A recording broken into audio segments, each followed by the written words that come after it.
In the heart of a vast golden savanna, where the tall grasses swayed like waves under the whispering wind and the sun painted the land in shades of amber and fire, there lived a powerful lioness named Zara. She was known across the plains as the Queen of the Wild, not just for her strength, but for her unmatched hunting skills and fearless spirit. Every creature, from the smallest antelope to the strongest buffalo, respected her presence.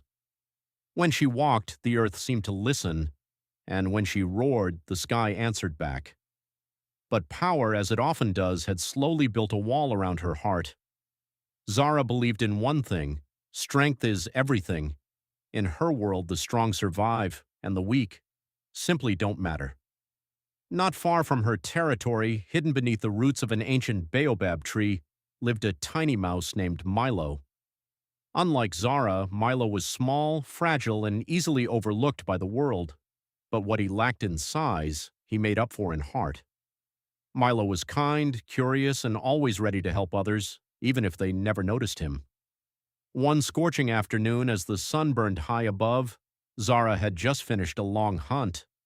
Exhausted but satisfied, she rested beneath the shade of a tree, her golden fur glistening in the heat.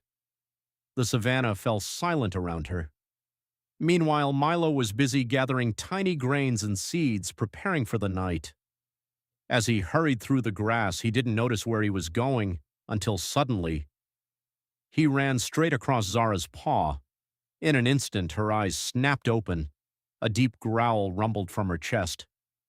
Before Milo could react, Zara's massive paw came crashing down, trapping him beneath it. Milo's tiny body froze. His heart raced like thunder. He looked up and saw death staring right at him. "Please, don't eat me," he squeaked, his voice trembling like a leaf in the wind. "I know I'm small, but one day I might be able to help you." For a moment, silence hung in the air. Then Zara laughed, a deep, powerful laugh that echoed across the savanna. "You?" she said, her golden eyes narrowing with amusement. "Help me." The idea seemed absurd, ridiculous, impossible. But there was something about the mouse's courage, something unexpected. Instead of crushing him, Zara lifted her paw. "Run," she said coldly. Milo didn't wait. He dashed away into the grass, his tiny legs moving faster than ever before. But as he disappeared, he made a silent promise. "One day, I will prove her wrong." Days passed.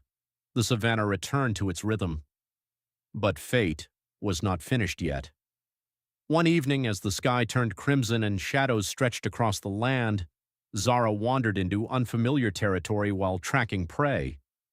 The air felt different, strange, uneasy, but her confidence blinded her caution. Suddenly, the ground beneath her shifted. Before she could react, a net shot up from the earth, wrapping tightly around her powerful body. Zara roared. The sound shook the trees. She struggled, clawing, biting, twisting, but the ropes only tightened. It was a hunter's trap.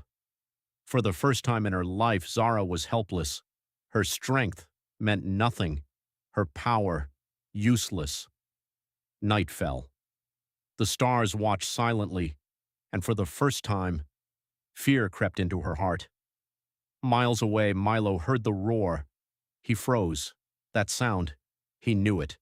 It was Zara. Without thinking, he turned toward the danger. Every instinct told him to run away, but something deeper pulled him forward, through the tall grass, past the shadows, over rough ground. Milo ran, until finally, he saw her, the mighty lioness, trapped, broken, struggling. For a moment, Milo stood still. This was the same lioness who had laughed at him, the same one who believed he was nothing. He could walk away. No one would blame him. But instead, he stepped forward. "Don't worry," Milo said softly. Zara looked down. Her eyes widened. "The mouse?" she whispered. Without hesitation, Milo began to gnaw at the ropes, tiny bite after tiny bite, slow, steady, relentless. It took hours. The night grew deeper, but Milo didn't stop, not once. And then Snap, one rope broke, then another and another, until finally the net loosened. Zara pushed with all her strength and broke free. She stood there, breathing heavily, free because of him. For a long moment, neither spoke. Then Zara lowered her head, a gesture no one had ever seen before. "Thank you," she said quietly. Milo smiled. "You said I could never help you," he replied. Zara let out a soft breath. "I was wrong." From that day on, the savannah changed, not because of power, but because of understanding. Zara was still strong, still fearless, but now she was wise. And Milo? He was no longer invisible, because even the smallest voice had proven it could echo the loudest moral sometimes. Strength isn't about how powerful you are. Sometimes it's about how kind you choose to be. And never underestimate anyone, because even the smallest can change everything.